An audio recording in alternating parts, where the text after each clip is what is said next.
Meanwhile, developers in New York who also have accents, San Francisco and Washington, all struggling to sell sky-high real estate. What's going on? But what else do those cities all have in common? Our next guest has a reality check for liberal lawmakers.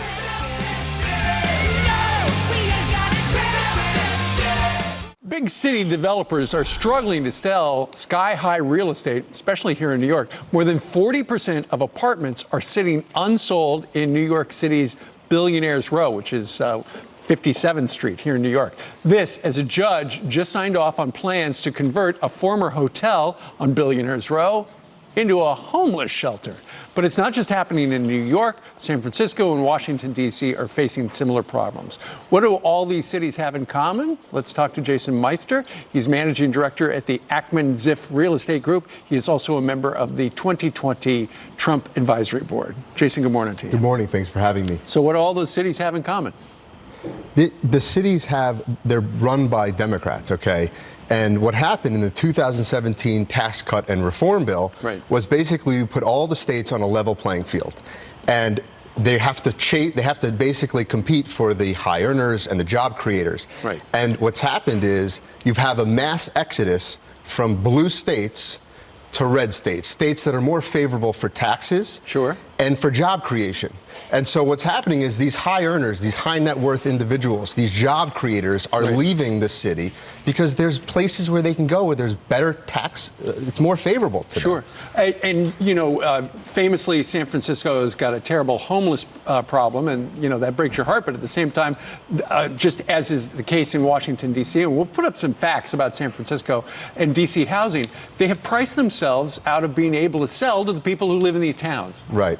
Well, look, Steve, the best antidote to homelessness are jobs.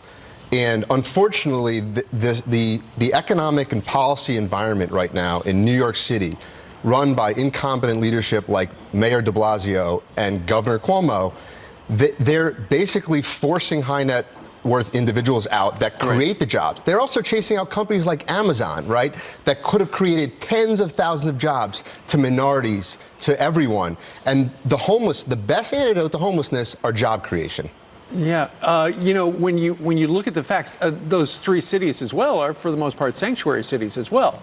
So, you know, I don't know that contributes to the homeless situation, but it does contribute to, you know, a raft of other problems. It adds to that environment that's just, it's anti-business, anti-success, anti-wealth, anti-job creation. It's an environment in which it makes for an unsafe investment. New York always was a safe investment. And what's happening is it's becoming an unsafe investment. Capital is very smart. It leaves when things are not safe. Right. But so, Jason, what do you say to people who say, well, you know, Jason sells apartments to really rich people and they can afford, you know, whatever extra it's going to cost or whatever problem they come up with along the way. Capital is very smart. They understand where they should invest their money. This city needs to really shape up. New York State is going to lose $2.8 billion of tax revenue. We're going to lose 800,000 residents who pay taxes. This state has a serious problem. So does California. Blue states need to shape up. They're fiscally irresponsible, and investors are not going to be here. That's what's just not going to happen. When you take somebody out who's thinking about buying a space for an office or a business or a really fancy apartment, and they're looking at it and they go, the view's fantastic. What's the biggest thing about what you've been talking about that they go, I don't know, that's kind of bugging me?